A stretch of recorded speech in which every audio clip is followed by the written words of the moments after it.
ഒരു രാജ്യത്ത് ഒരു രാജാവും 3 മന്ത്രിമാരും ഉണ്ടായിരുന്നു.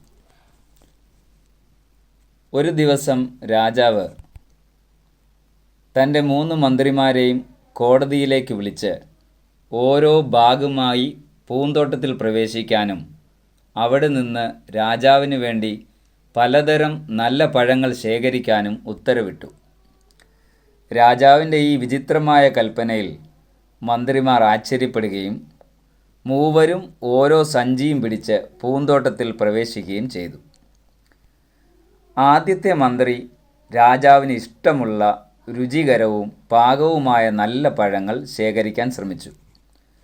വളരെ പരിശ്രമത്തിന് ശേഷം അദ്ദേഹം മികച്ചതും സ്വാദിഷ്ടവുമായ പഴങ്ങൾ സഞ്ചിയിൽ മുഴുവൻ നിറച്ചു.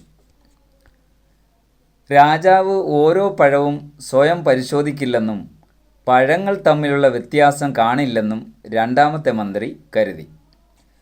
അതുകൊണ്ട് തന്നെ നല്ലതും ചീത്തയും ചീഞ്ഞതും എല്ലാത്തരം പഴങ്ങളും അവൻ വേഗം തൻ്റെ ബാഗിൽ നിറച്ചു.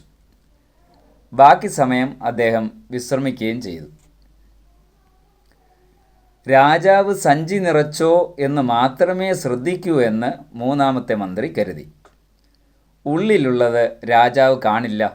അതിനാൽ അദ്ദേഹം സഞ്ചിയിൽ പുല്ലും ഇലയും നിറച്ച് അധ്വാനവും സമയവും ലാഭിച്ചു.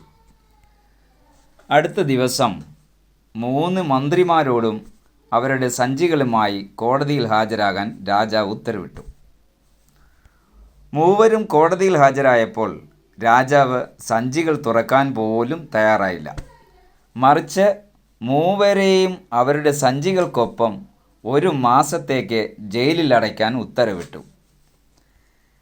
ജയിലിൽ മൂവർക്കും അവർ ശേഖരിച്ച സഞ്ചി ഒഴികെ ഒന്നും കഴിക്കാനുണ്ടായിരുന്നില്ല. ഇപ്പോൾ ജയിലിൽ നല്ല പഴങ്ങൾ പെറുക്കിയ ആദ്യ മന്ത്രി തൻ്റെ പഴങ്ങൾ കൊണ്ട് സന്തോഷത്തോടെ ജീവിക്കുന്നു. അയാൾക്ക് 1 മാസം എളുപ്പത്തിൽ കടന്നുപോയി. അഴുകിയ പഴങ്ങൾ സഹിതം നോക്കാതെ പെറുക്കിയ രണ്ടാമത്തെ മന്ത്രിക്ക് കുറച്ച് ദിവസത്തേക്ക് ഫ്രഷ് പഴങ്ങൾ കഴിക്കാൻ സാധിച്ചെങ്കിലും അവസാനം അദ്ദേഹത്തിന് വളരെ ബുദ്ധിമുട്ടായി. അവസാനം അദ്ദേഹത്തിന് ചീഞ്ഞ പഴങ്ങൾ കഴിക്കേണ്ടി വന്നു. ഇത് മൂലം അദ്ദേഹത്തിന് വളരെയധികം രോഗാവസ്ഥയുണ്ടാവുകയും ഒരുപാട് കഷ്ടപ്പെടുകയും ചെയ്തു.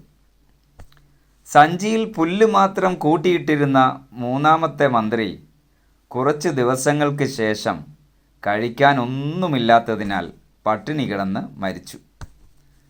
ഇപ്പോൾ നാം സ്വയം ചിന്തിക്കുക, നമ്മൾ എന്താണ് ശേഖരിക്കുന്നത്? നമ്മളിപ്പോൾ പൂന്തോട്ടത്തിലാണ്.